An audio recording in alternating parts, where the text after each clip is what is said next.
Assalomu alaykum, hurmatli muxlislar. Demak, gidroponikada bir video qilish niyat qildim. Mana ko'rayotganingizdek, mana yaxshi chiroyli o'sib turganga o'xshaydi mana shu bug'doy. Bir bug'doy olgan edim, bir qop. Yaxshi o'sganga o'xshaydi, lekin mana bundoq ko'tarsam yengil. Keyin taroziga ham qo'yib ko'rdim mana. Taroziga qo'ysak, mana qaranglar.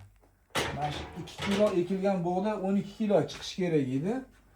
Hozir mana 9 kilo 950 gram, tarasiga 1 kilo olib tashlasak 9 kilo bo'lib qolyapti. Ya'ni 3 kilo yetmayapti. Sababi nima desam, mana bundoq ko'tarsam, tegini ko'ryapsizlar mana. Bug'doy unmagan, mana bunaqa to'kilyapti. Ildiz yaxshi olmagan, yaxshi unmagan.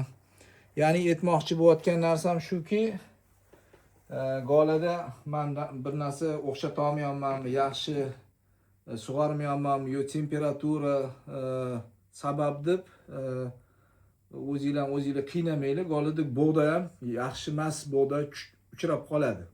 Bir shunaqasi ham bo'lib turadi.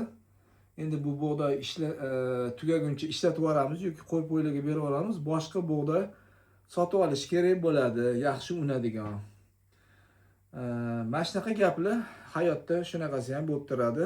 Assalomu alaykum va rahmatullohi va barakatuh.